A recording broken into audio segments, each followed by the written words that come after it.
Big Boss Malayalam season 7 Malayali പ്രേക്ഷകർക്ക് ഒന്നടങ്കം സുപരിചിതമായി മാറിയ താരമായിരുന്നു അനുമോൾ. ബിഗ് ബോസിനകത്ത് വെച്ച് തന്നെ വലിയ രീതിയിലുള്ള വിമർശനങ്ങളും കുറ്റപ്പെടുത്തലുകളുമെല്ലാം തന്നെ അനുമോൾ ഏറ്റുവാങ്ങിയിരുന്നു. എന്നാൽ വിന്നറായി പുറത്തെത്തിയതിനു ശേഷം അനുമോൾ ഹേറ്റേഴ്സ് എല്ലാം തന്നെ അനുമോളുടെ ഫാൻസായി മാറിയെന്നുള്ളതാണ് വാസ്തവം. എന്തായാലും ഇപ്പോഴിതാ അനുമോളുടെ വിവാഹം തമിഴ്നാട്ടിലുള്ള ഒരു പയ്യനുമായി കഴിഞ്ഞിരിക്കുകയാണ്.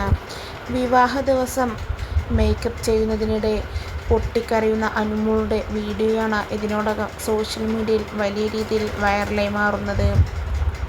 ഭുവനേഷ് ഇങ്ങനെ ചെയ്യുമെന്ന് താൻ ഒരിക്കലും മനസ്സുകൊണ്ട് പോലും പ്രതീക്ഷിച്ചിരുന്നില്ല. എന്നാൽ തൻ്റെ നാടായ തിരുവനന്തപുരം വിട്ട് തനിക്ക് പോകാൻ തീരെ മനസ്സില്ലായിരുന്നു എന്നും അത് മുൻകൂട്ടി കണ്ടറിഞ്ഞ് ഭുവനേഷും അമ്മയും തൻ്റെ വീട്ടിലേക്ക് തിരുവനന്തപുരത്തേക്ക് താമസം മാറിക്കോളാമെന്ന് വാക്ക് നൽകിയെന്നും അത് തന്നെ വല്ലാതെ സന്തോഷപ്പെടുത്തിയെന്നും ആനന്ദക്കണ്ണീരാണ് ഈ വരുന്നത് എന്നും പറഞ്ഞ് അനുമോൾ തുറന്നടിച്ചു.